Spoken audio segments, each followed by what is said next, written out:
আসসালামু আলাইকুম। সবাই কেমন আছেন? আশা করি ভালো আছেন। আমরাও আল্লাহর অশেষ রহমতে ভালো আছি।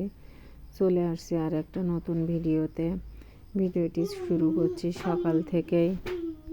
আপনারা সবাই জানেন যে বাসায় মেহমান এসছে, তাই তাদের জন্য সকালের নাস্তা তৈরি করব পাস্তা। আর মেহমান বাসায় থাকলে কিন্তু যেমন ভালো লাগে তেমন আবার একটু কষ্টও হয়ে যায়।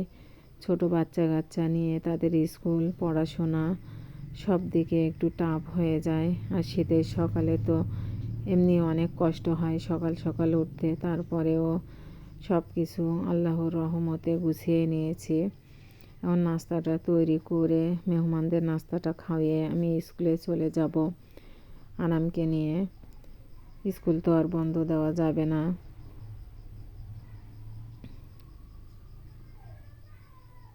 এই যে আমার পাস্তাটা তৈরি কমপ্লিট, এখন সবাইকে দিয়ে দেব। দেখুন কত সুন্দর হয়েছে। আমি কাঁচা ডিম ওইভাবে দিলে দেখি মাখা মাখা মতন হয়, খেতে অনেক ভালো লাগে। আর আমার বড় ছেলের আজকে স্কুলে নবীনবরণ অনুষ্ঠান, তাদেরকে ফুল দিয়ে বরণ করে নিয়েছে। এই যে আর বিকালবেলা পাশে একজনাদের বাসায় বেড়াতে গিয়েছিলাম। তাদের ছাদের উপরে উঠে দেখি যে ফুলের রাজ্যে ভরা, খুব সুন্দর লাগছিল, তাই আমি একটু ভিডিও করছিলাম। ওখান থেকে ঘুরে বিকালবেলা বাসায় চলে এসেছি। বাসায় আসার পরে সবাই ক্লান্ত, কি খেতে দেওয়া যায়, এজন্য পপকর্নটা আমার কাছে মনে হলো ঝামেলাবিহীন, দ্রুত হয়ে যাবে, এটাই ওদের জন্য ব্যবস্থা করে দিলাম।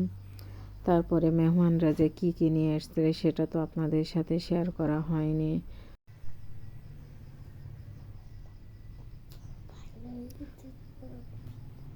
পপকর্নটা আমি ভেজে নিয়েছি এবং ওদেরকে দিয়ে দিয়েছি। এই তো হাঁড়িতে নামাই রাখছি, দেখুন।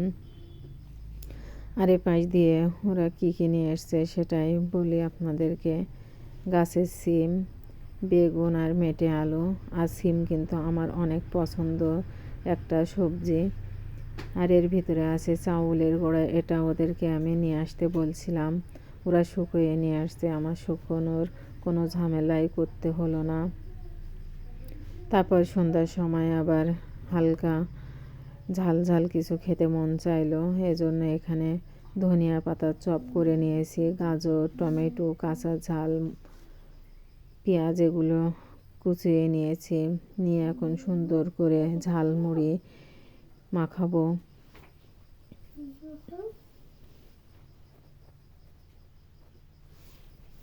ভিডিওটি যদি ভালো লাগে তাহলে লাইক, কমেন্ট, শেয়ার এবং সাবস্ক্রাইব করবেন, পাশে থাকবেন। আপনাদের ভালোবাসা পেলে আমি অনেক দূরে এগিয়ে যেতে পারবো। আজকের ভিডিওটি এই পর্যন্তই। আল্লাহ হাফেজ।